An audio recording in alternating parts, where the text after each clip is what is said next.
We're finishing up our series today called Let's Make a Deal. Next week, we'll begin a brand new series called Pretty Ugly People. And because y'all know some people that are pretty on the inside and ugly on pretty on the outside and ugly on the inside, right? And so we're going to talk about a couple things in that series, and then we'll kick off our Christmas series as well in the month of December as Christmas gets closer. But I don't know about you. How many of you have ever been unprepared for a situation? Come on. Yeah, y'all remember when you got married, how unprepared you were? Don't lie, like you did not realize how many messes he made, did you? Did y'all ever live in a one-bedroom apartment or a two-bedroom apartment, have to share a sink? Anybody? Come on. That's like, if you can make it through that season of marriage, you can make it through anything.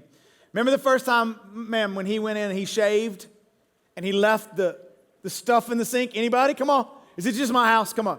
All right, so you were unprepared for all that marriage brought and the stress. Some of you aren't married. It's different, y'all. It's simple when you're single. I'm just saying. Paul says in Corinthians, it gets complicated when you get married. You don't believe me? Look it up. And I remember when we had our first baby. Come on. You weren't prepared for that first diaper, were you? Who knew babies ate tar? I didn't know that. I didn't know that they ate tar. And when I changed the first diaper, it was not anything I was prepared for. About a year and a half ago, Trey was enrolled in baseball. And if you're anything like the county I live in, they're constantly needing coaches and assistant coaches. And so people sometimes sign up to coach that may or may not be qualified to coach, right? And so I don't sign up to coach my kids unless they just want me to. And he didn't want me to coach baseball. And I've been coaching baseball for years at a high-level travel team and played baseball for years. And so I didn't sign up to coach. And he was like 8 years old at the time. Well, he signed up. And the day we went out to practice, apparently this dad had got roped into coaching. And you could tell he didn't really know. He was a little unprepared for coaching a 8-year-old baseball team. And we get out there on the field, and he literally, he's trying to figure out where to put kids and what to do. And I said, hey, Coach, if you need help, man, I'm here. And he goes, honestly, I don't know what I'm doing. So I said, well, I'll tell you what. Let's just put them all at shortstop. We'll roll them balls, see who can field the ball and who can throw it to first. And I swear, as I stand here before you today, he looked at me and goes, that's cool. Where's shortstop? I thought, this ought to be a fun season, right? Unprepared. You got 8-year-olds who already know how to play the game, and now you don't know where the positions are. This is going to be fun. Or at the time, we were in Cancun, Mexico. For those of you who don't know, we were a part of Hurricane Katrina. Not something I'm excited about, but it devastated our lives for a few years on the Mississippi Gulf Coast. And a few months after that, somebody said, hey, we want to get you out of here. Just get you away. You've been stressed for too long. They sent us on a vacation. We went to Cancun, Mexico, got stuck in another hurricane. Little did we know we were going to be in that hurricane, and we met this lady. She was 8.5 months pregnant, and she said, me and my husband decided we were just going to get away. Last-minute decision to fly down here. We didn't even pack anything but the clothes we have in a little toiletry bag. She said, we're going to buy all our clothes when we get down here. Well, the hurricane hit before they could buy clothes. She is 8.5 months pregnant, and we were we were sent off to evacuate. We were in this movie theater in this mall downtown, and it was all kinds of chaos, and buildings are falling apart and everything else. And every day, this lady had less and less clothes on. By the end of the week, she had nothing but her bra and her underwear on, and all I could think about was how unprepared she was for that moment. I'm thinking, how are you even going to get on a plane was what I was thinking. And so I know those seasons, we got down in Cancun, we didn't have the stuff. And for the next 4 days, we didn't have food to eat, water to drink. There was a lot of just chaos. And there's really nothing worse than thinking you're prepared for something and not being prepared. I don't know about you, but I can think of this through all seasons of my life where I had done everything I knew to do, come to a point in my life, thought I was equipped, only to realize something was missed. And when you miss those things, you don't necessarily know how to respond to those things. Well, as we finish the series, Let's Make a Deal, today really we're talking about a deal we can make together. We've been talking a lot about the deals that God has made with us and the reality that He sent His Son Jesus. All we have to do is receive His grace and forgiveness, put our trust and faith in Him. And then last week, we challenged you to make a deal to be generous during this Christmas season. We have now to the middle of December, we're bringing above and beyond our normal tithes and offerings toward our For the Love initiative. This past Tuesday, I told you we're going to be blessing other churches who may not have had the greatest experience during this pandemic, who may be struggling and battling. We're also going to be just building some reserves to get ready for 2022. You can watch last week's message on that. But this past Tuesday, we met with our Link Collective group, and churches from all over the area came, and we were able to bless every pastor with $1,000 for their church to go make a difference in their community. And so in that moment, so if you want to do it right. And I know $1,000 may or may not seem like a lot depending on where you're from or what church you're in or what community you're in, but what we challenged them to do was to be generous in their communities, to be generous for their churches. And if they weren't going to receive a year-end offering, to go take that money and bless somebody in their community. And just the tears and the emotion that we're in that moment, where it was a pretty powerful moment to be able to be generous to other churches in our community. And so I just want to say thank you in advance before you give. And so as we wrap this series up, though, I'm going to ask you to make another deal with me. And together we make a deal, and that is to prepare for what's happening, I think, in the next generation. If you watched the news this past week, you saw what happened at Astro World with Travis Scott and the big concert down there in Houston. If you didn't, you can go Google it, but 50 or so thousand people gathered at that event, and I'm just not going to get too far into this. I'm not one who always looks for a demon behind every bush, but I will tell you the symbolism of the stage was quite frightening. If you just go back and look at the symbolism and understand what's going on, inverted crosses, all kinds of weird things that are just, I'm just saying to you, don't be blinded to the fact of what our generation is facing. Now, in the middle of the concert, people began to rush the stage. In the middle of the concert, they ruled it a mass death experience where I think 8 people died at the concert because they were crushed and couldn't breathe. Those kids, young adults, ranged from 13 to 27 years old. Is my understanding. A 9-year-old, last I heard, was hanging on for dear life in the middle of that. They were unprepared for that event, but I think the thing that sticks with me is how unprepared we really are to help the next generation. Nobody can convince me that COVID will not have lasting effects amongst the next generation. Let's just give you a couple of examples. Last 18 months, in 2019, our students who went to ninth grade, COVID impacted the end of their ninth grade year. We also know the graduation conversation and all that went on with those who couldn't graduate, who were seniors or didn't get to walk and didn't get to finish their senior year. So it affected our ninth graders' ninth grade year. It went all the way through their 10th grade year, and it also impacted the beginning of their 11th grade year. 3 years of schooling for our ninth graders that we're now preparing to leave our homes in the next year and a half, and go to college or start their lives. Those are traumatic experiences. Take your middle school. All 3 years of middle school were affected for our middle schoolers. All 3. Think about your elementary school student who started kindergarten. They won't have a normal year to their 3rd or 4th grade year. The layers of trauma that come as a result of COVID are very, very deep. And if you've been through the good life here at Relevant Church, it's a 9-week beginning conversation to our discipleship, understanding who God is, but also understanding our trauma and our dysfunction in light of the goodness of God. You understand that we all face childhood trauma, don't we? We all face adult trauma. And those things are basically, some of them are simple, but some of them are very deep. And after going through Hurricane Katrina, I watched the suicide rates skyrocket 300%, most of which was in the teenage and young adult generation on the Mississippi Gulf Coast and in New Orleans. And I'm telling you, I don't believe that the church in America or even really our government or community leaders in general are prepared for what this generation is facing and has faced given the last 18 months, given social media, given technology, given all the things that they are currently facing. So what are we going to do about it? How does this affect you and I? And so I want to give you a little bit of backstory here, and then we'll celebrate some things here at the end together. 1 Samuel chapter 14. I'm not going to read this today because there's 3 chapters that I want to encourage you to go read in your time at home this week. 1 Samuel 14, 15, and 16, and you'll see how what I'm about to tell you begins to unfold. But 1 Samuel 14 is a pretty foundational conversation or that we have in our church. If you go through First Step, Next Step, Heart and Soul, and you connect your Relevant Church and you begin to serve, you'll hear this term heart and soul. What we say heart and soul is just what we know as partnership. Or if you grew up in a traditional church, you knew it as membership. We don't have members here at Relevant Church. If you're a follower of Jesus, you're already a member of the body of Christ.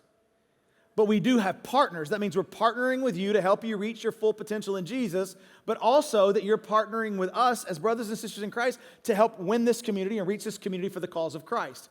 And so in Heart and Soul, we ask you to do 4 things. Attend regularly, serve in a ministry, give of your tithes and offerings, and then be in a spiritual growth environment throughout the year.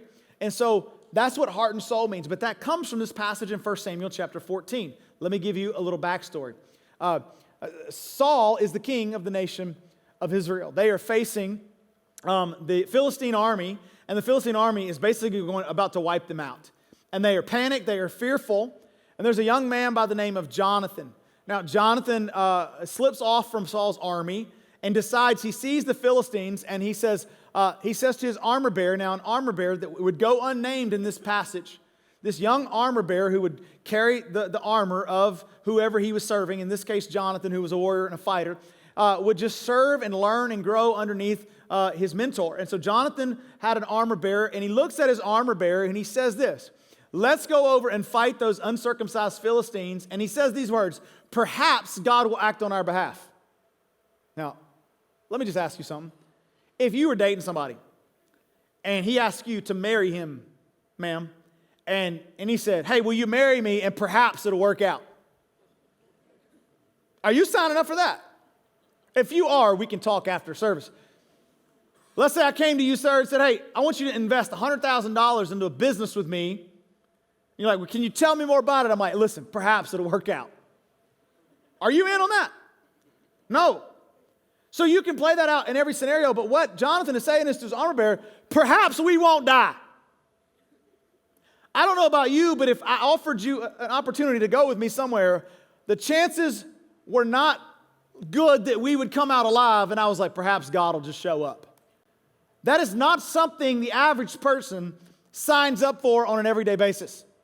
But he looks at his armor bearer and he says, perhaps God will act on our behalf. And this unnamed armor bearer looks at Jonathan and says, do all that you have in mind to do. Whatever God has put on your heart, I am with you, heart and soul. Not I'm with you until the going gets tough. Not I'm with you until, the future don't look like what I thought. Not I'm with you until it gets dangerous, or you say something I don't like, or you preach a message I don't like, or whatever. Heart and soul means we're in this thing together for the cause of Christ to protect the people of God and win people to Jesus. That's where our heart and soul language comes from. And so when we talk about heart and soul, I'm asking you to go into this next season of our church, heart and soul with me after the next generation. And here's how the story unfolds. So we see Jonathan and David become friends. Now, who is David? David would later become the king of the nation of Israel. He's a shepherd boy. He's tending sheep out in the field. The problem here is that Jonathan is the son of Saul, meaning Jonathan is heir to the throne. All right? Jonathan is the prince. He's heir to the throne of his father, but over the course of chapter 15 and 16, Saul disobeys God. God takes his hand off of Saul, and now he comes looking for another one that he can anoint as the future king, and he chooses David, this young shepherd boy that nobody knows. Jonathan now is skipped over in the lineage. Do you see this? So the man who had planned to be king has been skipped over by God for this unnamed, no name, little guy, shepherd boy. Jonathan, national hero, rising to prominence, defeats the Philistines as he goes up in that heart and soul perhaps moment. He's a national hero, and he's skipped right over, and God uses the man by the name of Samuel, who's the prophet, who anoints him as king. Priest who would anoint him as king, and David is now in line to be the next king, skipping over Jonathan. Here's the problem. You have a man who was heir to the throne, who has this younger kid called by God. The older I get, the less I like this narrative. The older I get, the less I realize, the more I look at this and I realize, maybe everything in my life is not about me. And so they become close friends. Now, this is interesting. Jonathan, who was supposed to be the next king, instead of being the next king, becomes the armor bearer and best friend, close. Now, all of a sudden, he's there as close friends with David, taking care of David, caring for David, protecting David, and Saul comes after David to kill David. You know who steps in the way? Jonathan. If David's wiped out, where does the kingship go back to? In theory, it goes back to Jonathan, but instead of Jonathan holding on to what matters to him, he has enough foresight to realize that his life goes beyond him. This is absolutely astounding to me. Here's why. Because this is an act of ultimate humility and ultimate sacrifice that a man would concede the throne to a younger generation. Think about that for a second. I want you to write this down and we'll unpack it. You can tell a generation that lives for themselves by looking at the value it places on the development of its children. Here's my question. How many times Have you been in a church situation where it was just about getting together, doing your church, and the kids were tucked in a room eating their cookies and drinking their Kool-Aid, but they weren't really growing and learning and being challenged in their own faith? I grew up in church. I remember the Bible stories. I remember stories about the Bible. What I don't remember, though, is how they applied to my life as a kid. And so one of the things that we say at Relevant Church is we want to raise a generation that never knows a day without knowing Jesus. Meaning not just the stories of Jesus or quoting things from the Bible, but actually understanding a relationship with God through Jesus Christ. And so it means that we have to move beyond ourselves. Let me give you this quote that I think is pretty interesting. This is what is known as the cathedral principle by Bob Munford wrote this. And what he's talking about is the cathedrals that were built in the Middle Ages. And he says this: during the Middle Ages, when the great cathedrals were built, they would take sometimes 70 to 100 years to build. That's a long time. We waited 2 years for this building. We thought we were waiting way too long.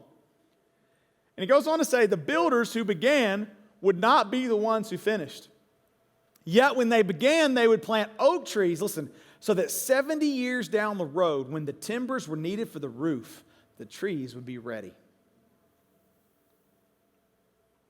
Now let me just pause. So they would go and raise funds and raise finances to build a building that they would never sit in. And we wonder sometimes why we should be generous, and we actually get to see a lot of the fruits of our labor. And so this is what I realize in my life, and I think the scripture is very clear on what we do for ourselves usually dies with us. What we do for others lives beyond us. So my question is, what are we doing? What am I doing? What are you doing? And this last 2 years has made me evaluate this a lot. Because if nothing else, we all had some sort of setbacks, haven't we? We've all had some sort of setbacks or some sort of issue in our life where we go, we were on this track and there was a hiccup, there was a speed bump, there was a setback, there was a derailing. Come on, somebody. And we now get to this season of life and we're having to evaluate everything. And in this last year and a half, I begin to say, okay, how can I make sure whatever I'm doing lives beyond me? And I'm hoping that we can begin as an older generation, as we get older in our life, we can begin to ask that question. Let's talk about the cathedrals again. Durham World Heritage Foundation says this: as cathedrals took decades and often even centuries to complete. Listen to this. Few people who worked on them expected to see them finished during their lifetime. Listen to this. Being involved in the construction process of a cathedral, even as a building patron, required willingness to be a part of a process that was larger than oneself. How many of y'all grew up and the older generation looked and called y'all crazy? Come on, any Gen Xers in the house? Gen Xers was the people that were going to usher in Jesus' return because we were so bad. Y'all remember that? And now here we still are. Can I propose to you that our children today are the oak trees of tomorrow? You say, what do you mean by that? What we do today to invest in them will determine the future of the church in America. And I can be honest with you, I don't think the church in America is really prepared for what the younger generation is facing. Every generation faced their own issues, right? Like my grandparents, I would hear the stories. We walked backwards uphill in the snow with no shoes, both ways to work for 25 miles. Right? And it was in June, it was 20 degrees. That's what they was. I'm being facetious. Right? And so then our generation had our issues. This generation is facing technology and all that we don't understand. We've all had our own set of issues. We can either latch into what we struggle with or realize what we struggle with and how God's brought us through and get wholeness and healing for our lives and pass it on to the younger generation, or we can just sit and pout, one of the two. And so the church has spent most of its time repairing adults rather than preparing children. This is a hard truth to swallow. I was a student pastor for 9 years, and I realized something. I could pour my life into the kids, but if the adults weren't healthy, they went home to hell every week. And so, hear me. These are stats from 2 years ago, and I'm sure, I don't know there's no new reports out on what the spending is since all the stimulus packages, okay? But hear me. 2 years ago, for every $1 the government spent on the development of children, it spent $7 on the rehabilitation of adults. 7 to 1. If we're not careful as a church, we'll do the same stuff. And so I never forget how we as we moved into this facility, we talked to you 2 years ago about giving generously toward revamping that to make it a kids facility. I'll spin back to that at the end of our conversation today. But the premise is we must build and invest with foresight of the future. Okay? And I believe this, a vision is not a true vision from God unless it includes the next generation. And so when I hear people, and I sit down and I coach pastors and I coach church planners, and we talk about all these other things, I hear a lot about what we're going to do for adults and how this, and I'm like, where have we missed the point? When Jesus comes and sits with his disciples, and the kids are coming up to him, and the disciples and all the people are like, keep the kids away from Jesus. And he says, no, bring the children to me. What he's saying is you've missed the point. It's not all about you. You're old enough to fend for yourself. But what about these kids who've gone through hell, who battle stuff, who go through more than we can ever imagine, who the world and the information and the forces of evil are at their fingertips through their technology right now as we speak? What are we doing? We can't boycott everything anymore, can we? Boycotting Disney really worked, didn't it? I mean, you see what I'm saying? The church has been known for what it's against more than what it's for. And what I want to be is for the next generation, for the 6-year-old who's being abused and beaten and don't know where his dad is and has an alcoholic mom and they're overwhelmed financially. I want to be for that kid. And I want to do something that reaches down and says, we love you, we believe in you. I met another 4-year-old foster kid who came into our church in our first service this morning. I want to be for those kids. Not for me being comfortable. At the end of the day, though, too many churches have missed it. And trust me when I tell you, I don't think we're prepared for the next 3, 5, 10 years of what this generation is coming out of with all the pandemic and all the stuff. And listen, they are being fed with information overload in the middle of this trauma. So I'll read 2 verses today. And I want to challenge you to go back and read chapter 14, 15, and 16 of 1 Samuel. Proverbs 29:18 says this, where there is no vision, the people are unrestrained. But happy is he who keeps the law. Where there's no vision, the Bible says, some translations say, the people perish. Now let's talk about what this word vision means. This word vision literally means revelation. Where there is no revelation from God, where you don't sit down and say, God, what does the future look like? How do we step into your calling and your plans for the future, not just for our lives, but for generations ahead of us? Where there is no vision, the people are unrestrained. You know what this word unrestrained literally means? Perish literally means they run wild. Where we don't receive a revelation from God about the next generation will run wild. Just look at your generation. How much brokenness is in there? In my generation. And I often think sometimes when we look at Scripture, one of the greatest, I've taught this, and if you ever want to look at a Scripture and you go, man, what's going on? Sometimes you got to read a few verses, a few chapters ahead of it, a few chapters after, a few verses after it, figure out where the setting is, figure out what's going on, who are the characters. Well, in Proverbs, it's a little different because these are wise sayings that we're to understand and take. But I do think there are times when you look at the Proverbs, then you start seeing connections. You go, well, this one might have something to do with this one. So let's just rewind one verse and see what the one verse prior to where there is no vision, people perish, people cast off restraint, people run wild. Let's see what the one verse previous is, because we don't usually read Proverbs together, but what if we read Proverbs together? Here's how it comes out. Correct your son, and he will give you comfort. He will also delight your soul. Verse 18, where there is no vision, people perish. Do you see this? I just wonder if somehow this might tell us something about our heartbeat and our approach toward the next generation. I have come to believe this statement that you see on the screen. A vision that only takes a lifetime to fulfill is simply a man's ambition. If you can fulfill it in your lifetime, it's just an ambition. It has to live beyond you. If I can do it as the pastor of this church, and when I'm done, my vision's over, that is a miss. That is a mistake. We have to prepare for what we really believe. We say we want to leave a legacy. We got to prepare for that. Noah built an ark, didn't he? Because he believed it was going to flood. David prepared for building God's house, but his son would ultimately build it. Jesus invested into little teenage boys, 12 little teenage boys known as idiots. Idiotes, unschooled ordinary men. It's where we get our word idiots from, idiotes in the Greek. He invested in these teenage boys, and they would rise up and change the world. Most would die a martyr's death. He did it because he was laying a foundation that lived far beyond him on this planet. And to be like Jesus literally means to serve and follow in his footsteps and hand off something of value to the next generation that is spiritual, and not spiritual as this world knows it, but is rooted in the good news of the gospel of Jesus. He invested his life into raising up these 12 teenage boys. But we want it now. We want to know what difference we're making now.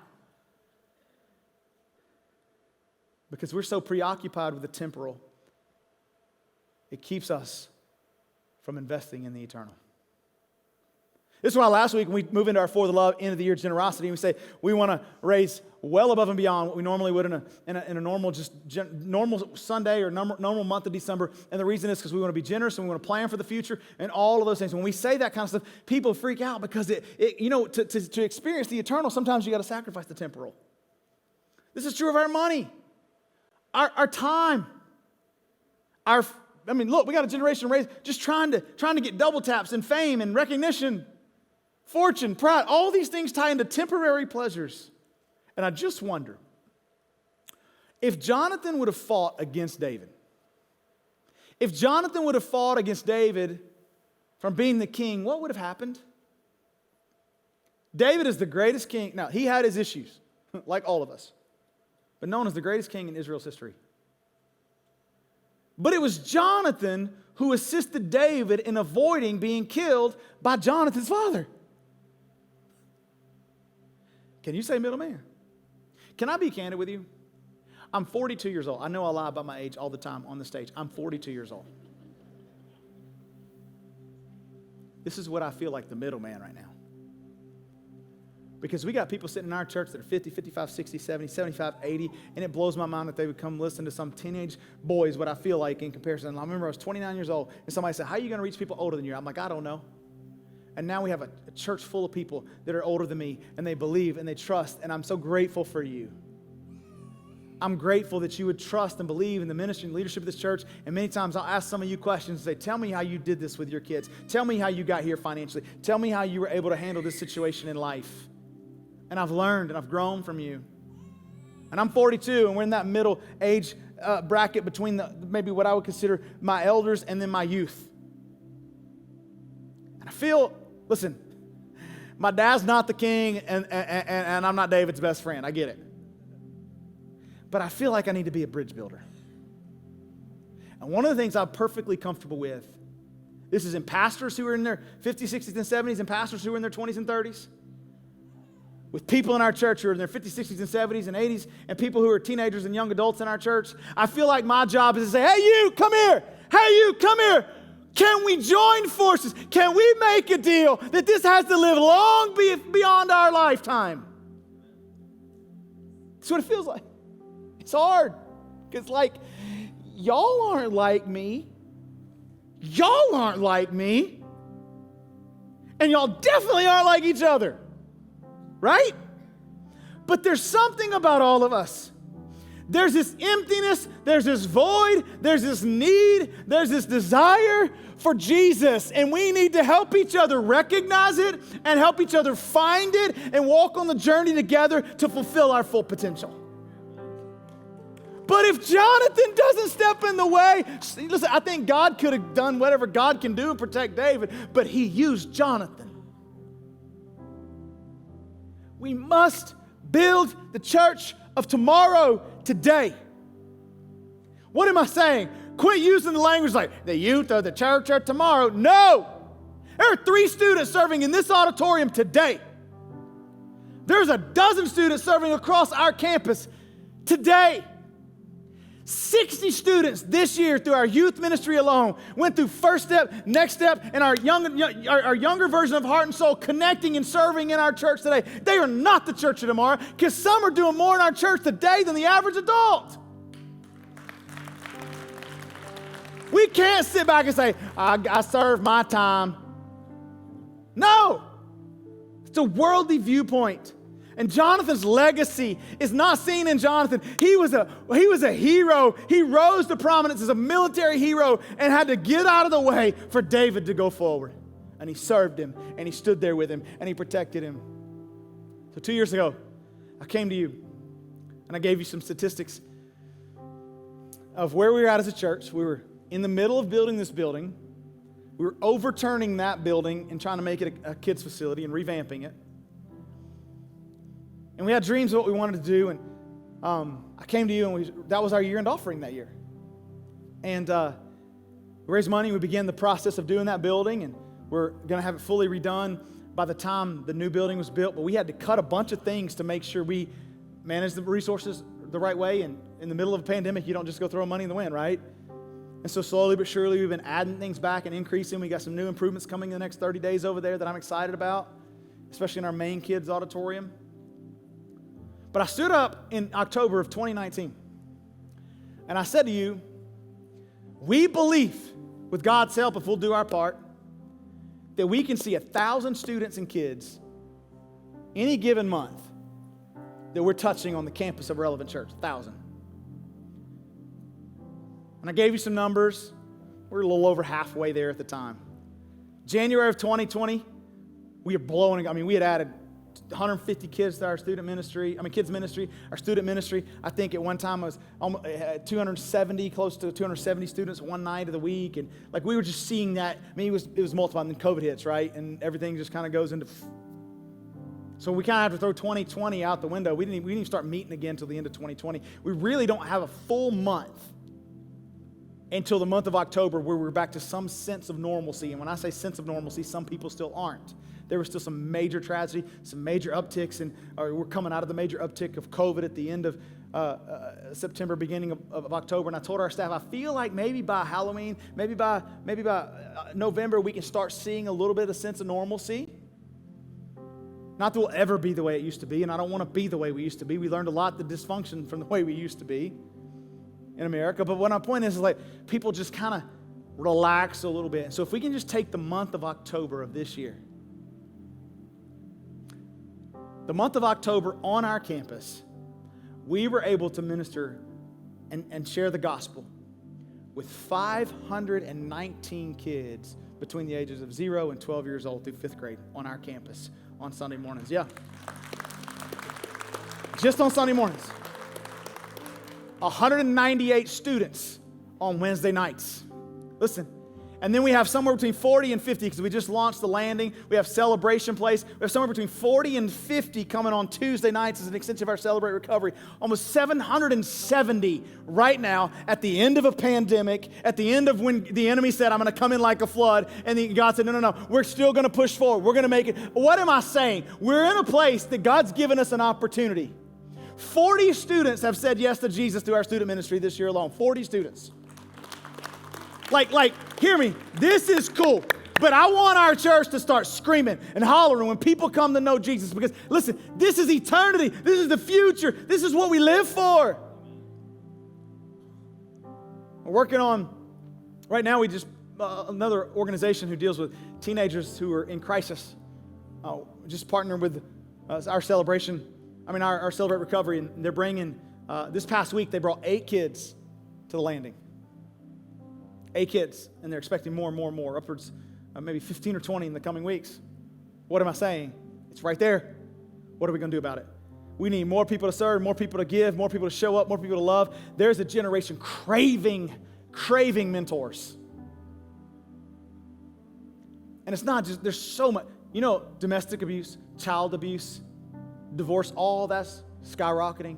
Mental health crisis, the layer upon layer upon layer of trauma that this next generation is experiencing, we won't know the impact for years.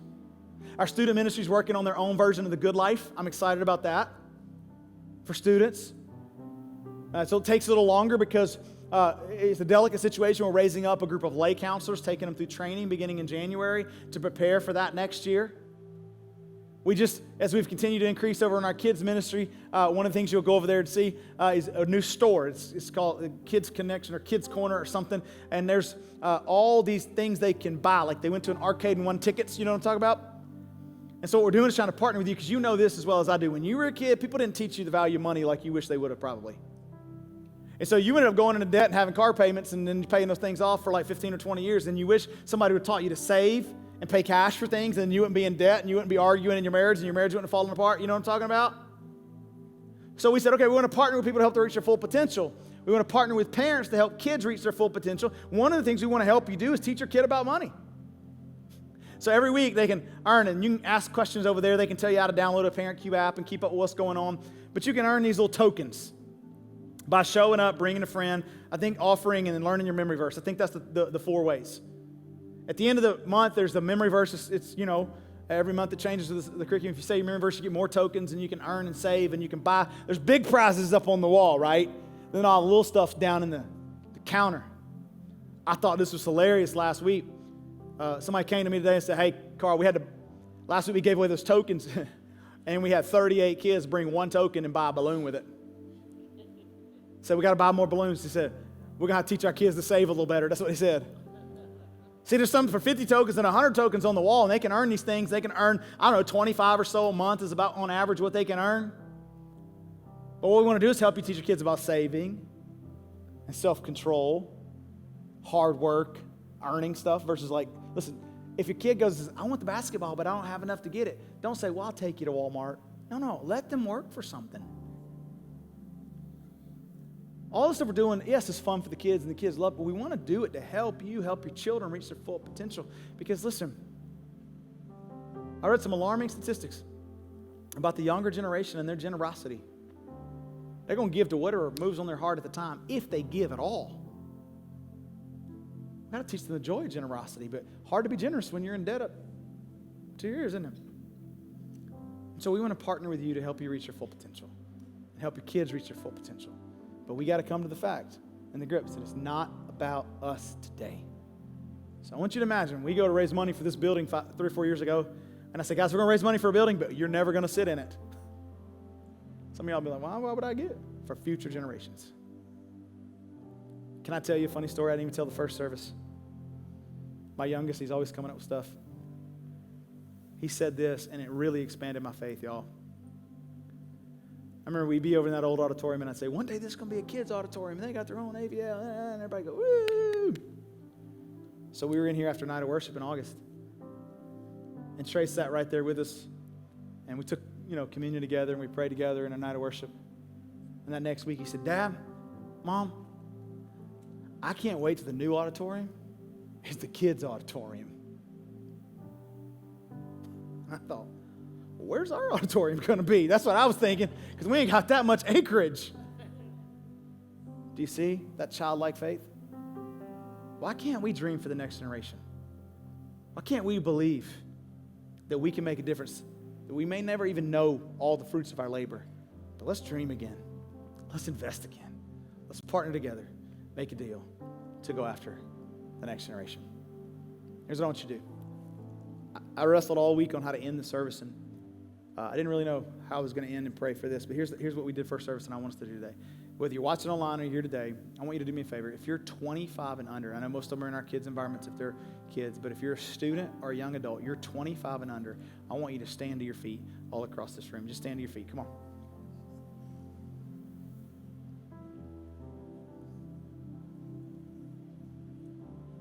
They could be a lot of other places today, church. A lot of other places. First of all, give yourselves a huge round of applause for getting out of bed and getting your butt in church. Come on. Yeah. Now look at me. Don't sit down. You got to stand for a little while. You're young. You can handle it. Hear me. Kudos for being here. I mean it. You could have been playing video games like a lot of you might have been. 2:30 a.m. and then slept through church this morning. You could have been doing a whole lot of other things. Hear me. I believe in you. I'm going to fight for you. I'm going to keep fighting until I can't fight anymore, because when I'm gone, it's up to you. When we're gone, it's up to you. And the church and the future of the generations, we have to have you. We have to have you. We need you. Listen to me. Some of you got layers from childhood trauma. You got things in your life you hadn't dealt with. You've experienced all kinds of chaos, all kinds of things, and you don't even know. You've just buried it. Let us come alongside. Let us hold your hand and walk through that and find wholeness and healing and find victory over those things so you don't carry them into marriage, so you don't take it out on your kids, so you don't end up divorced at 35 years old wondering what happened because you and your spouse didn't deal with the trauma. Do it now while you can. And let us walk through it with you. Everybody's got it. Boy, I'm telling you, if you've been through the good life, you know what I'm talking about. Like everybody's got it. Be a part of your church. Serve your church. Get involved in our young adults if you're over 18. Be at Youth on Wednesdays. If you have kids in this room, get them involved in our kids ministry. But let's walk through this journey together. Now, if you are 55 years old or older, I want you to look around. Some of you are like, I ain't moving because I don't want you to hold down. I didn't ask you to stand, okay? This generation needs you. Don't you check out. One thing we're not doing at Relevant Church is buying a bus to send you to go to the flea markets. You have more value than that. Don't settle. Don't quit. If you're not dead, God's not done. We need you. I need you. This morning, I walked through this auditorium, and I went hugged two ladies in this building this morning, and every single week, let me tell you how much we need you. There's a lady sitting in this service right now. She came several years back, and we were sitting over there in the auditorium, and one day she grabbed me, and she said, I don't even know if you know me. She told me her name.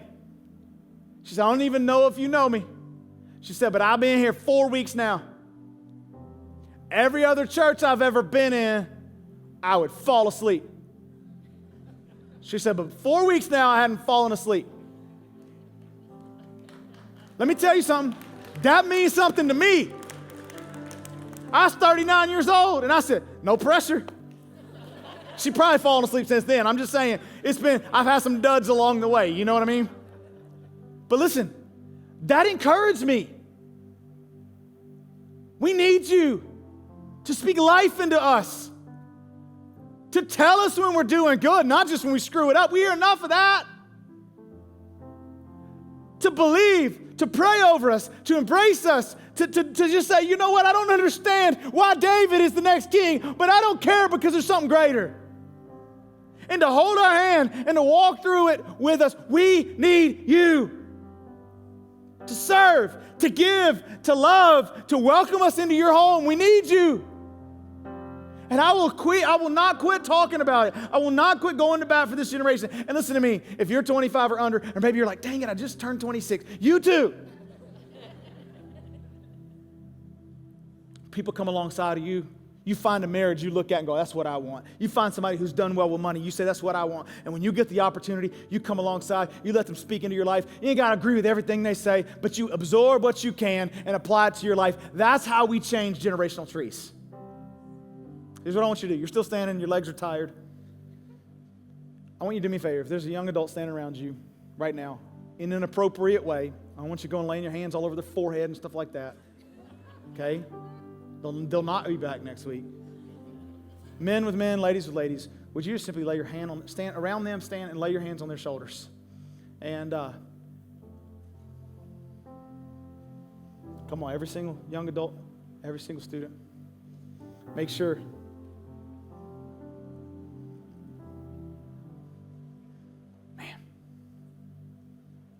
I was with a group of people this past week, about a week and a half ago, and they said to me, what do you think if we were to reach out? And these are people in their 50s, 60s.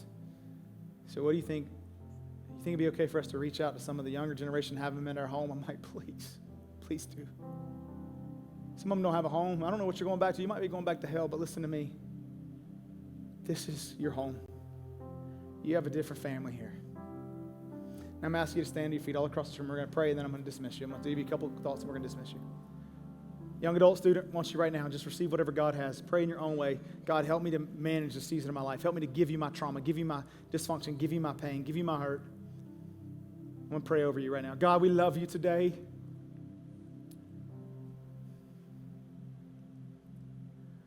I remember at 17 years old, when I knew that you had called me to ministry. And I knew I was called to students. And I remember overwhelming weight in that moment. And in that moment, you did something inside of me that changed me. Today, pray you do that in other people. That you would change us, give us a heart for this generation. God, I remember in 2005, when our student ministry was destroyed by a hurricane and we lost students both to death and also to chaos and relocation, and their families fell apart. I remember the overwhelming sense of, God, I don't know what I'm doing. You put it on my heart, if we win the man, we win the family. We need the one generation to pour into another. God, I pray that would be the heartbeat of this church. That kids and students would come to know you and find their potential, not somewhere else, not going and living, you got to live once, or fear of missing out, or any of those cliches, but they would understand not to waste these years of their life and not just go out drinking and exploring sexuality and learning to live life before they get married, but would invest it into an eternal cause that they won't regret. God, I pray that you'd raise up pastors and missionaries and worship leaders and business people that would change the world. The potential that lies in these kids and students and young adults is astronomical. Help us to believe in them, love them, encourage them, and walk through whatever season they're in. Challenge us to not sit on the sidelines, but to engage and change the world. In Jesus' name. And everybody said, amen. Come on, church, one more time. These kids got out of bed. These young adults, I call them kids because I'm old. Before you go, let me give you a couple things. Listen, you can stay standing. Just give me like 1 minute. If you need prayer today, a lot of people they'll find me at the end of service or try to track me down, and I can't pray for everybody, and I got obligations and various things that sometimes I'm just not even around, but there's a prayer and care room where people are specifically waiting to talk to pray with you. If you have any needs you're going through, they can help you. They know where to get you plugged in. They know the steps to send you, just like I would or any of our staff would. So they're there right on the curved wall in the auditorium. If you're new today, welcome. You're our VIP. Hopefully you checked in at one of the tents. Follow us on social media, like and share everything. Stay up to tune on what's happening. Set your notifications. That's how you can best stay connected. You can also go to myrelevant.cc. And don't forget, our generosity initiative. We're pushing forward toward the end of the year. Through now, the middle of December, you can give online through the mail, above and beyond your tithes and offerings. I told you last week, my family's given the first $10,000 of that. We did that this past week. We're giving above and beyond because we're going after it in 2022, okay? So let's get ready for 2022 by being generous online through the mail, on the way out at those signs and those buckets. And we'll see you guys next Sunday. God bless you.